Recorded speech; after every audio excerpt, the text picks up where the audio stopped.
बिस्मिल्लाहिर्रहमानिर्रहीम। अस्सलाम वालेकुम स्टूडेंट्स, कैसे हैं आप सब। अच्छा स्टूडेंट्स, आज की इस वीडियो में हम जो हमारा चैप्टर नंबर 10 है, final accounts the completion of accounting cycle, इसका क्वेश्चन नंबर 5 सॉल्व करेंगे। ठीक है, तो पेज मेरे पास है 333, सुहेल अफजल और एम आरिफ चौधरी की जो बुक है। ठीक है, और क्वेश्चन नंबर 5। तो सबसे पहले हम क्वेश्चन की रिक्वायरमेंट को पढ़ लेते हैं। तो यहाँ पे लिखा हुआ है कि from the following trial balance prepare a profit and loss account for the year ended 31 December 2015। Also prepare a revise trial balance after preparation of profit and loss account. ठीक है, तो फर्स्ट ऑफ ऑल हमने profit and loss account बनाना है और after that उसके बाद revise trial balance. ठीक है, ये हम ऑलरेडी डिस्कस कर चुके हैं। रिवाइज ट्रायल बैलेंस एक क्वेश्चन पिछले हमने सॉल्व किया था जिसमें रिवाइज ट्रायल बैलेंस बनाना था। आई थिंक क्वेश्चन नंबर 2 था इसी चैप्टर का।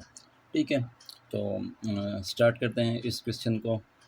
तो एज़ पर रूटीन फर्स्ट जो प्रॉफिट एंड लॉस अकाउंट है, इसकी डेबिट साइड पे इनडायरेक्ट एक्सपेंसेस आएंगी। ठीक है, तो हम देखते हैं सबसे पहले यहाँ पे कैपिटल है, तो कैपिटल यहाँ पे रिकॉर्ड नहीं होगा, ये बैलेंस शीट में रिकॉर्ड होता है। ठीक है, इसके बाद बिल्डिंग है, इसका भी यहाँ पे रिकॉर्ड नहीं होगा। फर्नीचर है, ये भी एसेट है, इसका भी यहाँ पे रिकॉर्ड नहीं होगा।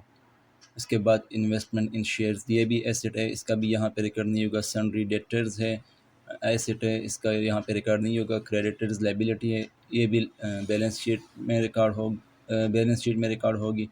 अच्छा, इसके बाद क्लोजिंग स्टॉक है, तो क्लोजिंग स्टॉक हम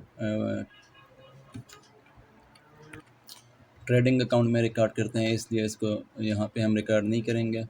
ठीक है, इसके बाद ग्रॉस प्रॉफिट, क्रेडिट बैलेंस। ठीक है, तो फर्स्ट ऑफ ऑल यहाँ पे आ जाएगा as per routine gross profit, क्योंकि gross profit profit and loss account की क्रेडिट साइड पे रिकॉर्ड होता है। ठीक है, और साथ में बैलेंस ब्रैकेट में आ जाएगा ट्रांसफ़र फ्रॉम ट्रेडिंग अकाउंट, और इसकी अमाउंट है 32,000, तो यहाँ पे आ जाएगा 32,000। ठीक है, ग्रॉस प्रॉफिट के बाद है सैलरीज, जो कि इनडायरेक्ट एक्सपेंस है, तो ये भी यहाँ डेबिट साइड पे रिकॉर्ड होगा, और इसकी जो अमाउंट है वो है 10,000, तो यहाँ पे आ जाएगा 10,000।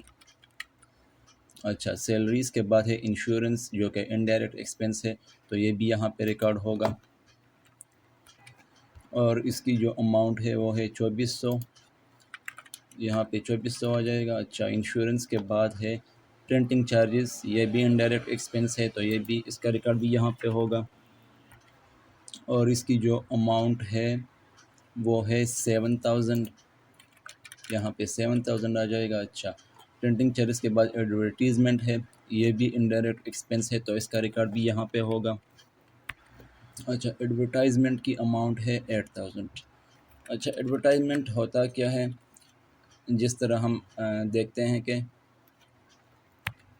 एडवर्टाइजमेंट का मतलब है इश्तहारबाजी। ठीक है, यानी कि जो भी बिज़नेस अपना मतलब सेल्स प्रमोट करने के लिए जगह जगह इश्तहार लगाता है, तो इसको हम एडवर्टाइजमेंट कहते हैं, और उस पे जो ख़र्चा आता है तो इसको एडवर्टाइजमेंट एक्सपेंस कहते हैं। ठीक है, तो ये बिज़नेस के लिए एक इनडायरेक्ट एक्सपेंस है। ठीक है, अच्छा, एडवर्टाइजमेंट के बाद है डिस्काउंट अलाउड, जो कि ये भी इनडायरेक्ट एक्सपेंस है। ठीक है, तो इसको भी हम यहाँ पे रिकॉर्ड कर लेंगे।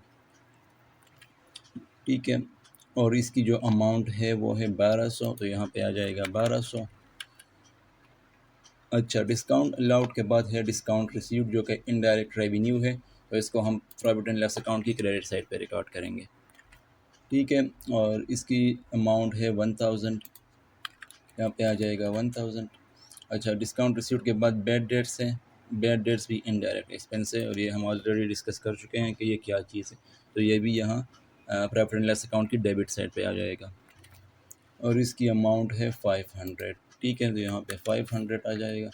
अच्छा, बैड डेट्स के बाद है इंटरेस्ट रिसीव्ड, जो कि इनडायरेक्ट रेवेन्यू है, तो प्रॉफिट एंड लॉस अकाउंट की क्रेडिट साइड पे रिकॉर्ड हो जाएगा, और अमाउंट इसकी है इंटरेस्ट रिसीव्ड 900। ठीक है, तो यहाँ पे आ जाएगा 900। ठीक है, तो यहाँ पे सारी की सारी चीज़ें रिकॉर्ड हो गई है इस क्वेश्चन के मुताबिक। तो अब हम देखते हैं कि कौन सी साइड बड़ी है। तो यहाँ पे अगर हम देख लें तो क्रेडिट साइड बड़ी है, तो क्रेडिट साइड का टोटल दोनों साइड्स पे लिख लेंगे। तो ये हमारे पास आ रहा है 33,900, और इसमें से ये चीज़ें डिडक्ट करके, ये चीज़ें माइनस करके हमारे पास आ जाएगा नेट प्रॉफिट, जो कि आ रहा है 4,800। ठीक है, तो यहाँ तक हमारा profit and loss account complete हो गया है। अब हम नेक्स्ट बनाते हैं रिवाइज ट्रायल बैलेंस। ठीक है, तो ये रिवाइज ट्रायल बैलेंस का फॉर्मेट मैंने यहाँ पे बना दिया है। ये हम ऑलरेडी डिस्कस कर चुके हैं कि रिवाइज ट्रायल बैलेंस में कौन कौन सी चीज़ें आती हैं। ठीक है, तो मैं एक बार फिर बता रहा हूँ कि रिवाइज ट्रायल बैलेंस में वो अकाउंट्स आएंगे जो मतलब जो यहाँ पे रिकॉर्ड हो गए प्रॉफिट एंड लॉस अकाउंट में, वो तो हो गए। उसके अलावा जो अकाउंट्स रहते हैं जो यहाँ पे जिसका record profit and loss account में नहीं हुआ, वो अकाउंट्स यहाँ पे आएंगे रिवाइज ट्रायल बैलेंस में। ठीक है, तो अब हम इसको देखते हैं वन बाय वन शुरू से। तो सबसे पहले कैपिटल अकाउंट है। कैपिटल अकाउंट को हमने यहाँ पे रिकॉर्ड नहीं किया था, तो इसको हम रिवाइज ट्रायल बैलेंस में रिकॉर्ड करेंगे। ठीक है, और कैपिटल क्योंकि ऑनर इक्विटी है, तो एक किस्म की लायबिलिटी है, तो ये क्रेडिट होगा, तो यहाँ पे ये क्रेडिट साइड पे रिकॉर्ड हो जाएगा। ठीक है, तो कैपिटल अकाउंट की जो अमाउंट है वो है 75,200। ठीक है, तो यहाँ पे आ जाएगा 75,200। ठीक है, अच्छा जी, कैपिटल अकाउंट के बाद देखते हैं तो बिल्डिंग अकाउंट का रिकॉर्ड भी उधर नहीं हुआ था, तो बिल्डिंग अकाउंट को भी हम यहाँ पे रिकॉर्ड कर लेंगे, और बिल्डिंग अकाउंट एसेट है, तो ये डेबिट साइड पे रिकॉर्ड हो जाएगा। ठीक है, और इसकी जो अमाउंट है वो है 60,000, तो यहाँ पे आ जाएगा 60,000। ठीक है, अच्छा, बिल्डिंग अकाउंट के बाद नेक्स्ट हमारे पास आएगा फर्नीचर अकाउंट, क्योंकि इसका भी रिकॉर्ड यहाँ पे नहीं हुआ, तो फर्नीचर भी एसेट है, और तो ये भी डेबिट साइड पे रिकॉर्ड हो जाएगा यहाँ पे, और इसकी अमाउंट है 12,000, तो यहाँ पे आ जाएगा 12,000। ठीक है, फर्नीचर अकाउंट के बाद नेक्स्ट अकाउंट हमारे पास आएगा इन्वेस्टमेंट इन शेयर्स, चूँकि एसेट है, तो ये भी डेबिट साइड पे रिकॉर्ड हो जाएगा यहाँ पे। ठीक है, और इसकी अमाउंट है 16,000, यहाँ पे आ जाएगा 16,000। अच्छा, इसके बाद है सन्ड्री डेटर्स अकाउंट रिसीवेबल, तो ये भी ज़ाहिर है एसेट है, तो डेबिट साइड पे रिकॉर्ड होगा, और इसकी अमाउंट है 24,000। ठीक है, अच्छा, इसके बाद है सन्ड्री डेटर्स अकाउंट के बाद सन्ड्री क्रेडिटर्स अकाउंट है, जो कि लाइबिलिटी है। ठीक है, तो इसका भी ऊपर रिकॉर्ड नहीं हुआ था, तो इसको भी हम यहाँ पे रिकॉर्ड कर लेंगे, और चूँकि ये लाइबिलिटी है, तो ये क्रेडिट साइड पे रिकॉर्ड होगी, और इसकी अमाउंट है 36,000, तो यहाँ पे आ जाएगा 36,000।